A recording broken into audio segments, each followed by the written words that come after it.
Hello everyone, Douglas Waltz, Old Man Comic Book Reviews. We got a stack. Let's go ahead and just plow right through them, shall we? First up we have number 5 of Godzilla, Here There Be Dragons 2, Son of Giants, written by Frank Thierry, artwork by Inaki Miranda. This time the rewritten Godzilla history includes Ghidorah, and there's a hint to Jet Jaguar. I have not warmed to this book at all. Gigan's in it though. Always a good thing of that. Apparently it's an alien invasion taking place by the Zillions. If you didn't know that, spoilers, I don't care. If they do a Here There Be Dragons 3, I won't be buying that. So, Green Lantern's been gone for a minute. Feels like it's been a minute. Probably just a month. Issue number 17. And we need our credits. Are they in the back? DC is famous for putting things in the back. Look at there. Alright, writer is Jeremy Adams, artist is Xermanico. And when last we left the Lantern Corps, the giant Green Lantern planet, which it has a name,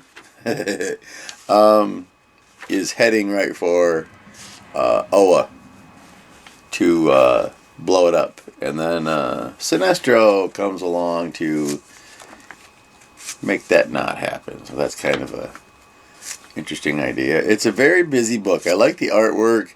So many lanterns. Even the old JSA Green Lantern, whose name currently escapes me. But it's still fun. Yeah, where they're all in. You see it? Yeah, we'll see how long that lasts.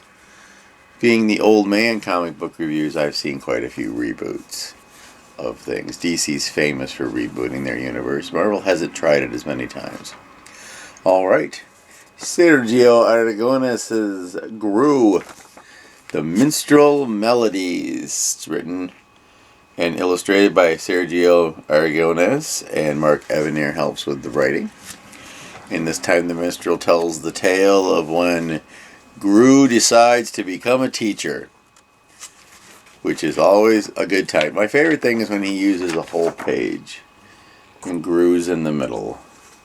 And he's teaching them how to swing a sword. Keep swinging till nothing's moving. That's the rule of Gru. So, very, it's always fun. And then Ferrito gets his own comic on the back. This time it's a little sillier. Sometimes they're sad. Well, they're never really sad. This one's a little... It's Ferrito being a good boy. Alright, and then up, number 15 of Captain America. Check out that classic pose. Look at that. Classic comic book pose. Thor, Captain America, Spider-Man. Yep. Writer is J. Michael Straczynski. Artist is Jesus Saez. And they've been investigating what happened to a town near New Asgard. And apparently something has gone terribly wrong, and they have to fix it. So there's interesting things in here. Spider-Man disproves Schrodinger's cat.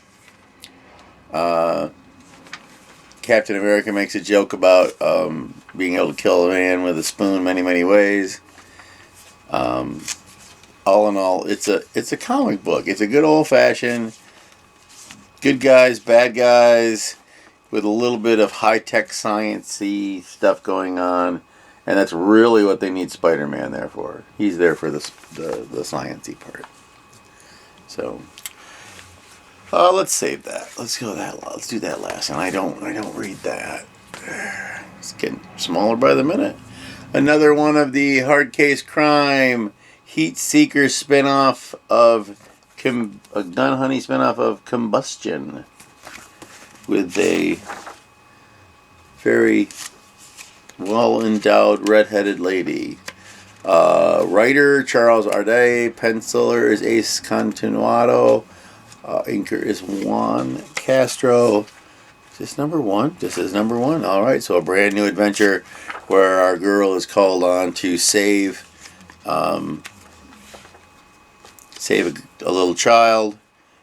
There's some weird stuff going on in the world, and they have to go to a convent, but not all convents are what they appear to be. And we have a indestructible woman on our hands.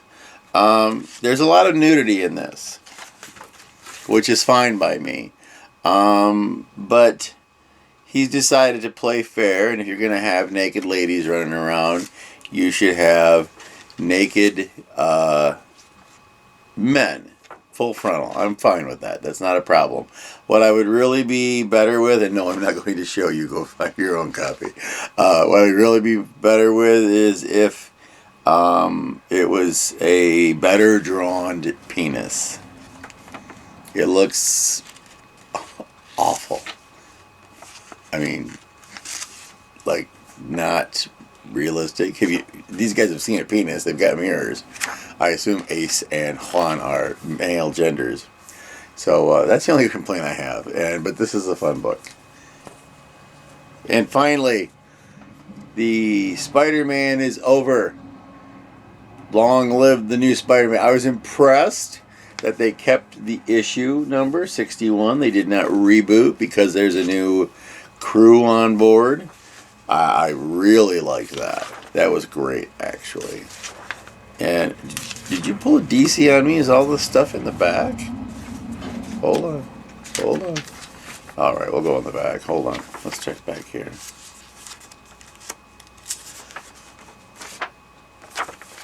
Do I not get a... Did I miss it? Credits.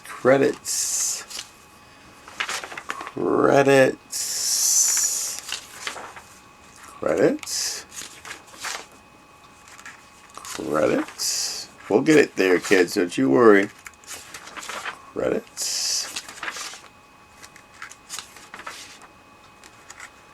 That's the page I'll have to show you here in a minute. Am I not?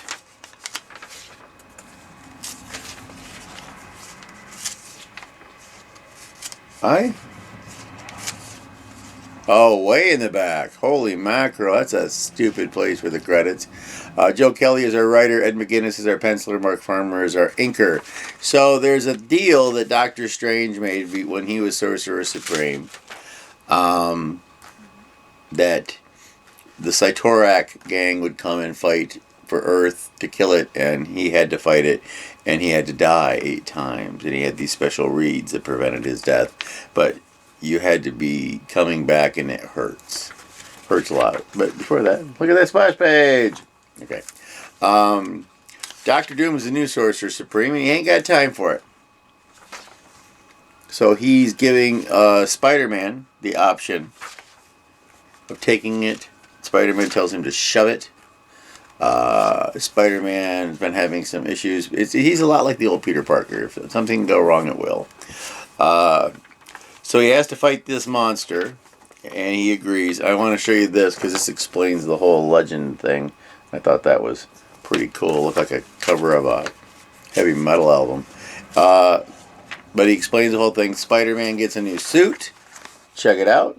Just for this storyline, I'm certain. No one's going to make him hang out in this weird suit. But he needs it to be able to focus the magic. I don't like that Phil Coulson is their embodiment of death. I do like the part where where he wears a little bolo tie looking thing and it's a skull. That was kind of funny. But I don't like it. There's some gruesome in it. When Peter comes back, he comes back. Because in this one, when he dies, he gets spaghettied by a black hole. They explain it. He beats the bad guy. And then, let's see, spaghettification is the scientific term. And that's how you die. A body is stretched and compressed as it's pulled into the gravity well of a black hole. The time between the first rendering of toe flesh, because he went in feet first, and the last compression of the scalp atoms only takes picoseconds. But the person dying, the process, because of space-time distortion, feels like it takes 96 hours. So he has to be put back together from scratch, and it's not pretty. And now he's got to do it 7 more times to save the planet. So, yeah, there you go. There's our final book. I'm excited to read more of the Spider-Man. I'm a big Doctor Doom fan. Apparently he's coming in big in February. We're going to get a lot of Doom. All the Doom. So let's do our divvying up. See what we got for who gets what. Oh, it might be a dead tie. It is 3 and 3. Look at that. 6 books, 3 and 3. 3 superhero, 3 not superhero comic books. Yeah. So I made sure to get here because I know that this week's coming up is 11 books and 6 it gets long after a while. So I wanted to make sure of that. I want to show for everybody my new button-down Friday the 13th shirt. Isn't that nice? You like that? All right. So let's go ahead and get to the speech about you reading comic books. You can read comic books for free. You can read comic books from the library. The library has an online service where you can read comic books on your phone for free. Other companies offer free comic books. You can find things that you like. There's comic book stores. Like, for example, I go to Fanfare, where by paying them $5 a year, I get 20% off of all of my books, which is a lot considering $4.99. So if we round that up to $5 and we take 20% off of it, it's a $4 comic book instead of a $5 comic book. So I'm kind of saving a buck. And they're all $4.99 because the only one that cuts me slack is DC, but I don't see DC cutting me slack on Green Lantern. So they must have different criteria for different books. But the comic book stores, yes, you should go to a comic book store. They have quarter bins, 50-cent bins, dollar bins. Spend a couple of dollars to see if you find something that you like. So, yep, that's going to make the speech short. You hear it from me every week. So, regular viewers, thank you very much for viewing. If you have friends that like comic books, tell them about my show. They can like and subscribe down there somewhere. I'm not going to make a thing for it because we go low tech here at Old Man Reviews Comic Books. Right? Okay. All right. So I will see you next week. Go and read a comic book.